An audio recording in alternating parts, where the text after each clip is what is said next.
ಹೊಸೆ ರಾಮುಲಮ್ಮ ಹೇಳೆ, ದೊರಲಾತ್ರಮ್ಮ ಕೊಡೋ ತಪ್ಪಲ್ಲ ಅಂತ ನೀ ಹೇಳೆ. ಏನು ನೀನೆ ನನ್ನ ಪತ್ತಿತ್ಯ? ಇಷ್ಟವರೆಗೆ ಯಾರ ಹತ್ರ ಮಕ್ಕೋದಿಂಗ ಹುಡುಗ ಹೇಳೆ ರಾಮುಲಮ್ಮ.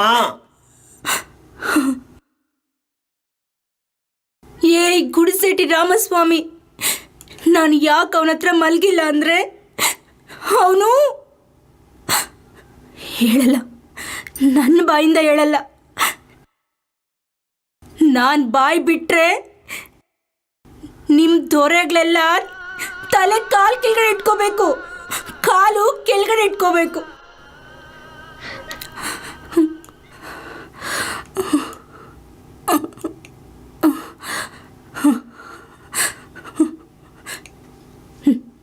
ನೋಡು, ನನ್ನ ನೋಡು, ಕಣ್ಣಾರ್ಸೆ ನೋಡು.